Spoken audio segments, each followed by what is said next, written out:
আজ আমরা mental health nurse একটা topic characteristics of a mentally healthy person সম্পর্কে পড়ব। মানে একটা মেন্টালি হেলদি পার্সনের মধ্যে কি কি ক্যারেক্টারিস্টিক্স প্রেজেন্ট থাকবে বা একটা পার্সনের মধ্যে কি কি ক্যারেক্টারিস্টিক্স বা ক্রাইটেরিয়া প্রেজেন্ট থাকলে তবে সেই পার্সনটাকে আমি মেন্টালি হেলদি বলতে পারি, সেগুলো সম্পর্কে আজ পড়ব।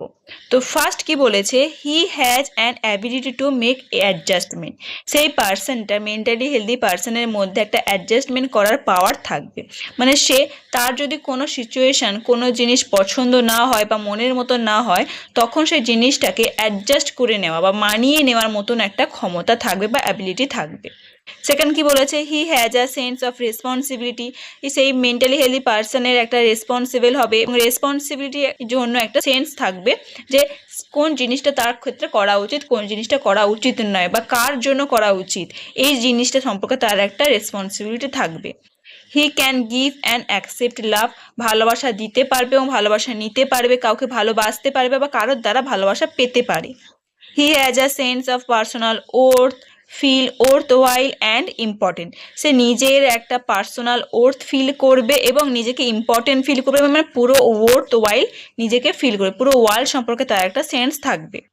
হি has a sense of personal security. সে নিজেকে সিকিউর মনে করবে and feel secure in a group, এবং একটা গ্রুপের মধ্যে থাকলেও সে নিজেকে সিকিউর ফিল করবে। He has a sense of understanding of others problem and motive দেন। আদার্স পার্সনের বা কোনো মানুষের কোনো মানুষের কোনো প্রবলেম হচ্ছে, সেটাকে আন্ডারস্ট্যান্ড করার মতন তার ক্ষমতা থাকবে এবং আদার্স পার্সনের প্রবলেমটাকে বোঝার মতো তার সেন্স থাকবে। He solve his problem. সে নিজের প্রবলেমগুলোকে সলভ করতে পারবে নিজের এফর্টের দ্বারা এবং নিজের ডিসিশন মেকিং পাওয়ারের দ্বারা। সে নিজের ডিসিশন মেকিং পাওয়ারের দ্বারা নিজের প্রবলেমগুলোকে সলভ করতে পারবে এবং কোনো এমার্জেন্সি সিচুয়েশানে নিজের কোনো প্রবলেমের চলাকালীন সে নিজের ডিসিশনটা নিজে নিতে পারবে, তার ডিসিশন মেকিং পাওয়ারটাও প্রেজেন্ট থাকবে। He lives in a world of reality rather than fantasy. Say real লাইফে প্রেজেন্ট থাকবে rather than fantasy life. Fantasy life কেমন, সে নিজেকে বিশ্বের সবচেয়ে শক্তিশালী বা সে নিজেকে মনে করছে যে আমি স্বর্গে আছি বা আমি পরীদের মধ্যে আছি, এরকম ফ্যান্টাসি লাইফে নয়, সে রিয়েল লাইফে রিয়েলিটিতে প্রেজেন্ট থাকবে। He shows emotional maturity in his behaviour. তার বিহেভিয়ারের দ্বারা ইমোশনাল ম্যাচুরিটি প্রকাশ পাবে বা সে ইমোশনাল ওয়েতে ম্যাচিওর হবে। And develops a capacity to tolerate frustration and disappointment in his daily life.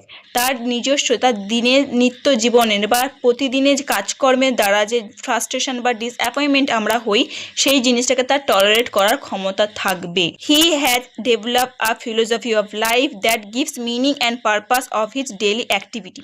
সে প্রতিদিনের কাজকর্মগুলো করছে, কেন এই জিনিসটা করছে, তার পারপাসটা কি এই কাজকর্মেরগুলো করার বা নিত্য জীবনে বেঁচে থাকার লড়াইয়ে তার অংশগ্রহণ করা, এই সমস্ত জিনিসগুলো সম্পর্কে তার ধারণা থাকবে বা এই সমস্ত জিনিসগুলোকে সে ডেভেলপ করতে পারবে।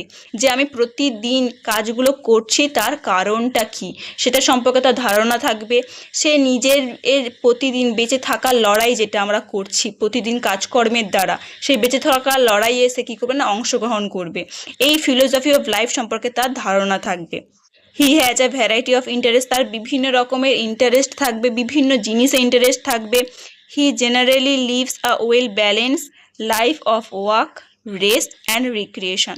তার ওয়ার্ক, রেস্ট অ্যান্ড রিক্রিয়েশন এই সমস্ত জিনিসের সে ওয়েল ব্যালেন্স থাকবে। প্রত্যেকটা জিনিসকে লাইফে প্রত্যেকটা জিনিসকে ওয়েলভাবে সে ব্যালেন্স করতে পারবে। কতটা কাজ করবে, কতটা বিশ্রাম নেবে, কীভাবে নিত্য নতুন জিনিস বা নতুনত্ব জিনিস করবে, এই সমস্ত জিনিসগুলোকে সে ওয়েলভাবে ব্যালেন্স করতে পারবে বা পার্সোনাল বা প্রফেশনাল লাইফকে সে আলাদা করতে পারবে, ব্যালেন্স করতে পারবে। এগুলো প্রেজেন্ট এই ক্রাইটেরিয়াগুলো প্রেজেন্ট থাকলে তবেই আমি একটা পার্সনকে মেন্টালি হেলদি পার্সন বলতে পারি বা মেন্টালি হেলদি পার্সনের মধ্যে এই সমস্ত ক্রাইটেরিয়াগুলো প্রেজেন্ট থাকবেই। কোনো একটা বা কোনো একটা যদি প্রেজেন্ট না থাকে বা দুটো বা দুইয়ের বেশি যদি প্রেজেন্ট না থাকে, তখন আমি বলতে পারি কি সেই পার্সনটা মেন্টালি আনহেলদির দিকে যাচ্ছে। তখন সেই পার্সনটাকে বিভিন্ন সেশন, বিভিন্ন ডিসকাশন, বিভিন্ন থেরাপি দেওয়া হয় যাতে সেই পার্সনটা মেন্টালি হেলদির দিকে আবার যায়। এইভাবে জিনিসগুলো করা হয়। বোঝা গেছে? এইটাই হচ্ছে কি characteristics of a mentally healthy person. যদি কোশ্চেনে আসে যে মেন্টালি আনহেলদি পার্সনের কিছু ক্যারেক্টারিস্টিক্স বা ক্রাইটেরিয়াগুলো কী কী, তাহলে এই প্রত্যেকটা ক্রাইটেরিয়ার অপোজিট, এর উল্টোটাই হবে কি মেন্টালি আনহেলদি পার্সনের ক্যারেক্টারিস্টিক্স। যেমন বলেছে কি তার অ্যাডজাস্টমেন্ট করার অ্যাবিলিটি থাকবে মেন্টালি হেলদি পার্সনের। তো মেন্টালি আনহেলদি পার্সনের কী হবে না, অ্যাডজাস্টমেন্ট করার পাওয়ার থাকবে না, সেন্স অফ রেসপন্সিবিলিটি থাকবে না, তখনই আমি সেটা মেন্টালি আনহেলদি পার্সনের ক্যারেক্টারিস্টিক্স বলতে পারি। বোঝা গেছে? তো আমি মেন্টালি হেলদি পার্সনের ক্যারেক্টারিস্টিক্সগুলো জানলেই আমি মেন্টালি আনহেলদি পার্সনের ক্যারেক্টারিস্টিক্সগুলো আমি বুঝতে পারবো। বোঝা গেছে টপিকটা?